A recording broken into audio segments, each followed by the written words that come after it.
I saw him before he saw me, and that's the only reason I'm still alive. He was standing outside my window. Not on a balcony. Not on a fire escape. Just standing there. 10 floors above the ground. At first, my brain refused to understand what I was looking at. I thought it was a reflection.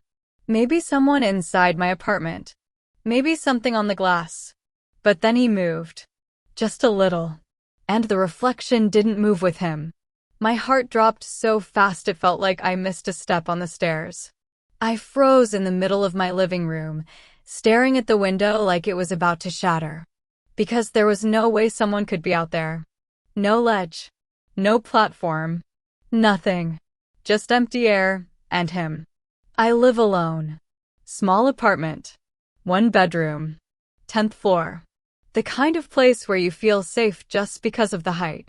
Like nothing from the outside can reach you. That night, I had all the lights on. TV playing in the background. Just normal noise to keep the silence away. And then I glanced at the window. And saw him. At first, I told myself not to panic. Maybe it was some kind of maintenance worker. But that didn't make sense. It was past midnight. And he wasn't wearing any gear. No ropes. No harness. Just a dark figure. Standing upright. Looking inside. I couldn't see his face clearly. The light from my apartment reflected off the glass, turning him into a shadow.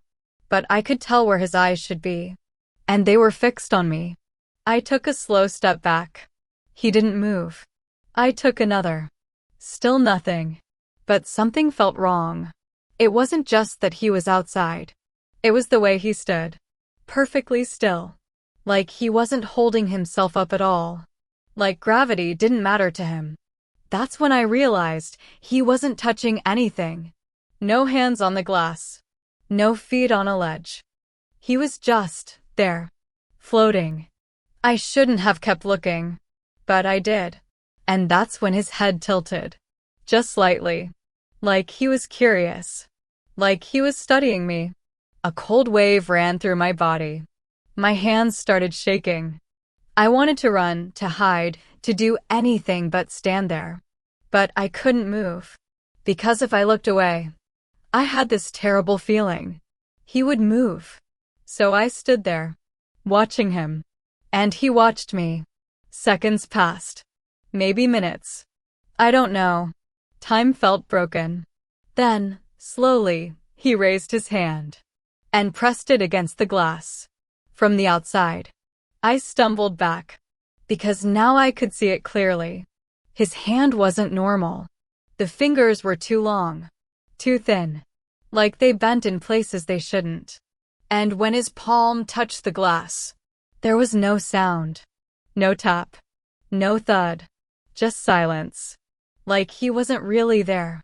But I could see him. I grabbed my phone. My fingers barely worked as I tried to dial 911. But before I could press call, he moved closer. Not by stepping. Not by climbing.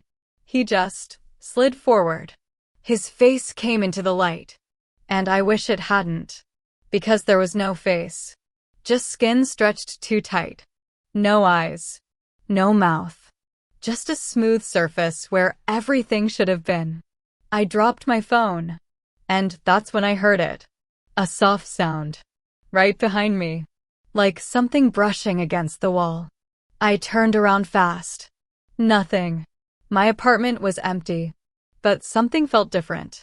Like the air had changed. Colder. Heavier. I looked back at the window. He was still there. But now his head was turned. Not at me. At something inside my apartment. That's when I realized. He wasn't looking at me anymore. He was looking past me. My stomach dropped. Slowly. I turned my head. And there. At the end of the hallway. Something was standing. Tall. Dark. And completely still. It looked like him. But, inside, I couldn't breathe. I looked back at the window. The thing outside hadn't moved. Still watching. Still waiting. Then I looked at the hallway again. The thing inside, took a step forward. A slow, dragging step. That's when I understood. The one outside was never trying to get in. He was distracting me, keeping me focused on the window, while the other one was already here. I ran. I don't even remember deciding to. My body just moved. I rushed into my bedroom and slammed the door shut. Locked it. Pushed a chair against it. My hands were shaking so badly I could barely breathe. I didn't want to look, but I had to. The bedroom window was right in front of me. I turned slowly. Empty. No one there. I almost cried from relief, until I saw the reflection behind me, standing in the corner of the room. I didn't turn around. I couldn't, because in the reflection, it was closer than it should be. And it was wrong. Its limbs were too long. Its head slightly bent. I shut my eyes, hoping it would disappear, hoping this was some kind of nightmare. But then, I felt it. A breath. Right next to my ear. Cold. Slow. Not human. I wanted to scream, but no sound came out. And then, it whispered. A voice that didn't sound like a voice. More like something forcing air through a broken throat. You looked. My body went numb. Tears ran down my face. I didn't understand. You shouldn't have looked. I opened my eyes. Slowly. And the reflection was empty. I turned around. Nothing. The room was clear. Silent. Like nothing had ever been there. I don't know how long I stayed like that. Sitting on the floor. Too afraid to move. Eventually, morning came. Sunlight filled the room. Everything looked normal again. I checked the whole apartment. Nothing. No signs of anyone. No broken windows. No footsteps. Nothing. I told myself it was a dream. It had to be. Until I checked the window. There was a handprint. On the outside. 10 floors up. Long fingers. Too long. Pressed into the glass. And right next to it, another one. From the inside. I moved out that same day. I didn't pack everything. I didn't go back at night.